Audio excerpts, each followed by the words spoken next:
السلام علیکم دوستو، آئیے آپ کو لیے چلتے ہیں کہ صدر پاکستان جناب عارف علوی نے بھی عمران خان وزیر اعظم ہے جو کہ پاکستان کے، انہوں نے جو اسرائیل کے سلسلے میں اپنا بیان دیا تھا اس کی تعریف کی ہے۔ تو دوستو انہوں کا کہنا تھا کہ عمران خان نے کشمیر اور فلسطین کے لیے جو آواز اٹھائی ہے وہ ایک بہت ہی ان کا قابل تعریف عمل ہے۔ دوستو آئیے سنتے ہیں ان کی گفتگو۔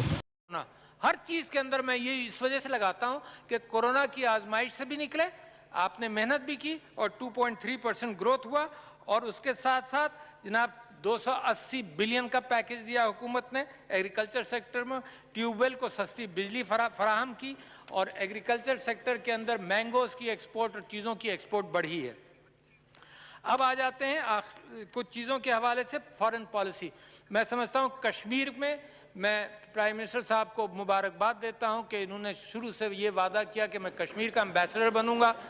جس طرح سے یونائٹڈ نیشنز کے اندر تقریر کیا آپ نے، جس طرح سے اس حکومت نے 4 یا 5 مرتبہ سیکیورٹی کونسل میں اس کے اوپر بات ہوئی ہے، یہ آپ کی جیت ہے۔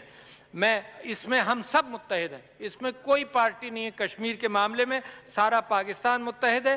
5 اگست کے بھارتی اقدامات کو، ان کے ڈیموگرافک چینجز کی اٹیمپٹ کو ہم مسترد کرتے ہیں، ان کی انسانیت دشمن سرگرمیاں اور مظالم کی بھی مذمت کرتے ہیں۔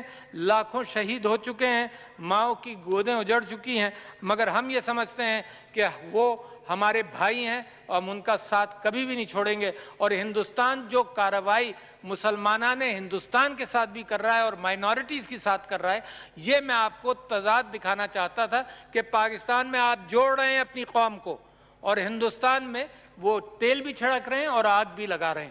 ہم یہ نہیں چاہتے کہ وہاں پر یہ کیفیت ہو، مگر ہو رہی ہے۔ جس طرح سے ان کا سٹیزن شپ ایکٹ ہے اور جس اعتبار سے انہوں نے رجسٹریشن ایکٹ بنایا، وہ اپنی مائنورٹیز کو آئسولیٹ کر رہے ہیں، ان کے لیے اچھا نہیں ہے۔ ہم بھی یہ سمجھتے ہیں کہ ہمارے پڑوس کے اندر اگر تناؤ ہوگا تو ہمارے لیے بھی نقصان دہ ہے۔ تو میں یہ سمجھتا ہوں کہ دنیا سے ہم اپیل کرتے ہیں کہ وہ کھولے، اور یہ 5 اگست کو آپ نے دیکھا سارا پاکستان، سارا آزاد کشمیر کھلا ہوا تھا، اور ہندوستان میں انڈین اللیگلی آکوپائڈ کشمیر میں ان کو کرفیو لگانا پڑا، تاکہ پتہ چلا دنیا کو کہ انہوں نے مسترد کر دی ہیں ان کی حرکتیں۔ ہر کاغذ، ہر وعدہ، ہر بیان اور ہر معاہدے کی ہندوستان نے خلاف ورزی کی ہے۔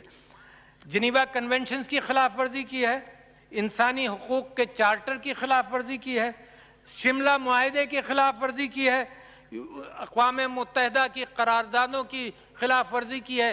جو ان کے لیڈران نے باتیں کی سب کے اوپر انہوں نے پانی پھیر دیا، سب جھوٹ بولا گیا تھا۔ تو لہٰذا میں یہ سمجھتا ہوں کہ یہ معاملہ زیادہ دیر نہیں چلے گا، اور انشاءاللہ جلد کشمیر آزاد ہوگا۔ یہ ہندوتوا فاشسٹ کیفیت چل نہیں سکتی۔ میں پرائم منسٹر صاحب کو مبارکباد دیتا ہوں کہ انہوں نے اسرائیل کے معاملے میں دو ٹوک انداز سے فوراً اس کے اوپر بیان دیا کہ اسرائیل کو ہم تسلیم نہیں کریں گے، بجائے اس کے بعد میں، اور اس کو دیکھ کر دوسرے ممالک ہمت پکڑتے ہیں۔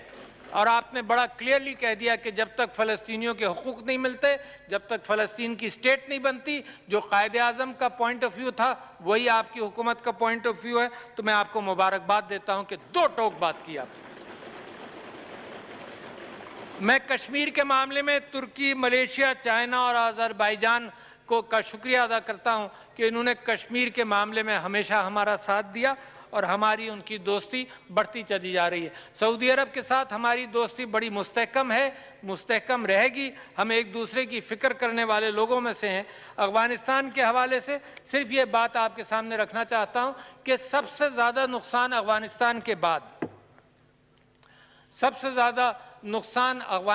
کے بعد کس ملک کو ہوا؟ پاکستان کو ہوا۔ یہ جو وہاں کرائسس تھا اور دہشت گردی تھی، اور اچھا سب سے زیادہ فائدہ افغانستان کے بعد کس ملک کو ہوگا امن کا؟